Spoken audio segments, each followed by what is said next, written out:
Welcome to English Nook. Here, we use clear, simple English to help you improve your listening and speaking skills while learning practical ideas you can use in real life. You don't have to understand everything at once, just keep listening, keep practicing, and you'll see progress over time. This channel is perfect for anyone preparing for the TOEIC test, wanting to feel more confident using English at work, or simply looking for a fun way to learn while gaining valuable skills. Think of it as your daily, skill plus English, boost, a place where you can strengthen both your language ability and your personal growth. So, grab your headphones, stay curious, and let's keep moving forward, one short, focused step at a time. When people think about presentations, they often focus on the content, complete data, polished slides, and a well-structured script. While these are important, they're not the real deciding factor in whether your presentation is successful. The real question is, what do you want your audience to do or feel after your presentation? If you're delivering a training session, your goal is for your listeners to leave with new knowledge, a skill they can apply, or a clearer direction. If you're talking to your boss, your aim might be to make them quickly understand your key point, trust your judgment, and be willing to give you the resources you need. The problem is, many people spend the first half of their presentation slowly building background. By the time they get to the main point, the audience's attention is already fading. A better approach is to start with the conclusion. When you're presenting to busy decision makers, you want them to understand the main point as quickly as possible. Sometimes, this means starting with the conclusion, not the background story.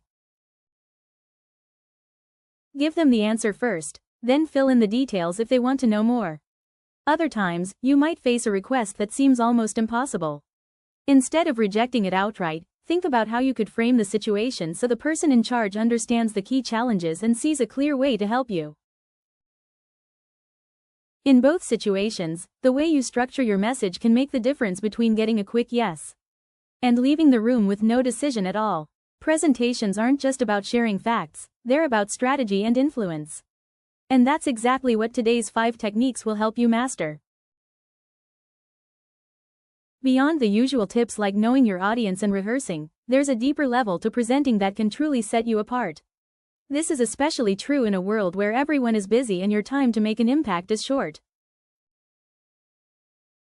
Think of it this way: a great presentation isn't just about what you say, but how you navigate the conversation and influence the outcome. It's less about the slides and more about the strategy. In the fast-paced world of engineering, where efficiency is everything, mastering these 5 advanced techniques will help you not only get your message across, but also build trust and get the support you need. These aren't just tricks, they're habits that can make all the difference, helping you achieve more with less stress. Here are 5 powerful strategies to elevate your presentations and make a lasting impact.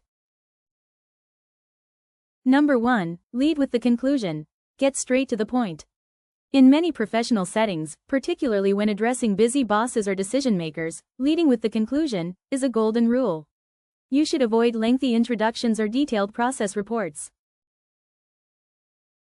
This approach not only shows respect for their time but also ensures that the critical message is received, preventing the audience from losing patience during a prolonged explanation. Your goal is efficient communication, not merely information dumping. To see the difference, consider these 2 ways of reporting a project. The wrong way would sound something like this.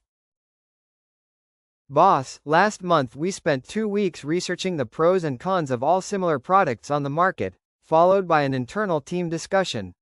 We found that our current product's user interface has room for improvement, especially with data visualization.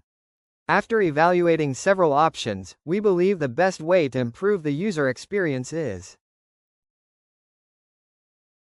In contrast, the right way, leading with the conclusion, gets straight to the point.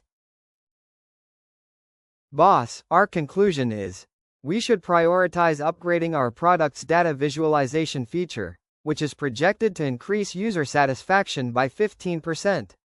If you'd like more details, I have the market analysis report and implementation plan ready. This example clearly shows the difference. Leading with the conclusion allows your boss to grasp the most important information and recommendation in a few seconds, letting them quickly decide if they need to dive deeper. This method saves time for everyone involved and ensures your communication is both efficient and effective. Number 2. Leverage two-way communication. Let your boss empower your work. Presentations are a two-way street, not just a one-sided information dump. When your boss makes a challenging request, like compressing a 3-month project into 1 month, you don't have to flat out refuse. This is actually a prime opportunity to subtly highlight the key bottlenecks to achieving that goal. For example, you can say, "If Department X can complete their assessment within 2 weeks, we might actually be able to hit that 1-month deadline." Then, strategically frame how your boss can step in and resolve those bottlenecks, perhaps by requesting their help to coordinate resources or smooth over interdepartmental issues. This approach not only showcases your critical thinking and problem-solving insights but, crucially, it shifts the decision-making power and associated pressure to your boss. At the same time, it gives your boss confidence in your ability to control the overall situation and your willingness to execute, freeing you up to focus on the task at hand. Number 3. Understand, visible performance. Reporting matters as much as doing. While doing the work is undoubtedly important, reporting the work effectively is equally crucial. In the professional world, unseen performance equals zero. Your hard work and achievements must be effectively seen, understood, and acknowledged by your superiors and colleagues. This means dedicating time to learn how to present your work, challenges, and accomplishments clearly and persuasively. Strong reporting skills amplify your value, leading to greater opportunities and resources. Have you ever had a colleague who might not have been the most brilliant, but always seemed to get ahead simply because they were excellent at communicating their progress? That's because reporting is a skill in itself. If you're already great at your job, you have an even greater responsibility to build this skill. Don't let your hard-earned abilities go unnoticed. This is a crucial part of professional growth that school often doesn't teach, and it's far too important to be ignored. Number 4. Offer your boss choices. Bring solutions, not just problems. While we often think of a presentation as a formal event, the truth is that every conversation with your boss is a chance to present your ideas and yourself. This next strategy isn't just about slideshows. It's a fundamental communication skill that shows you're a proactive problem solver, not just a messenger of bad news. Bosses generally prefer to see solutions to problems rather than just complaints or challenges. Therefore, when you encounter an issue, cultivate the habit of bringing solutions or multiple choice options to your boss. This indicates that you've already thought through and analyzed the problem, perhaps even proposing several viable solutions, along with your recommendation. If your boss trusts you, you might even be able to present true, false options.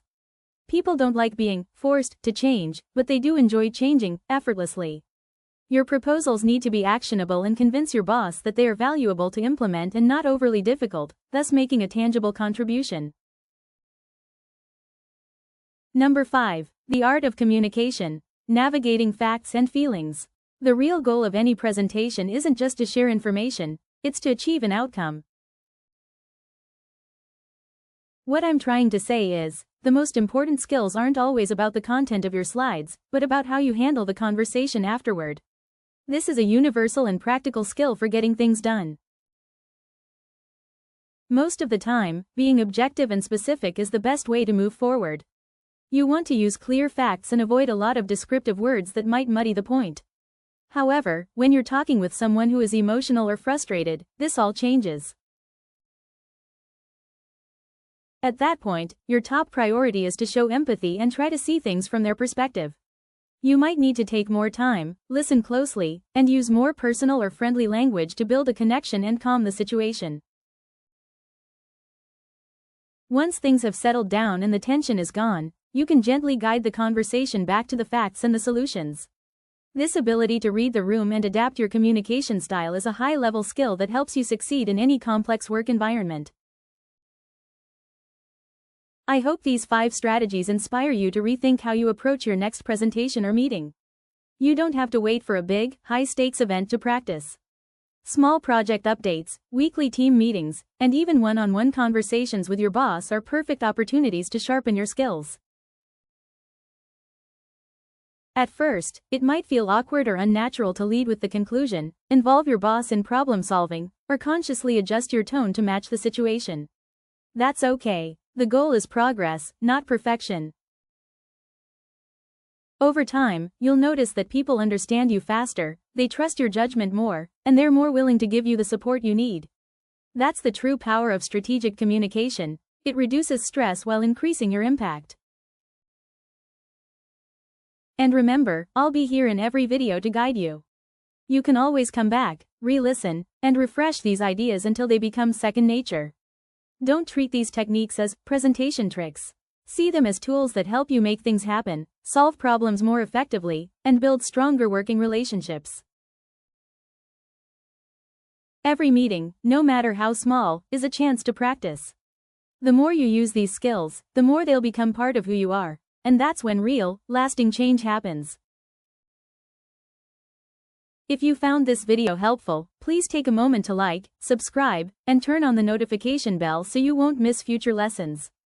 Your support makes a big difference. It means I can keep creating practical, engaging content to help you grow your English skills and your professional abilities at the same time.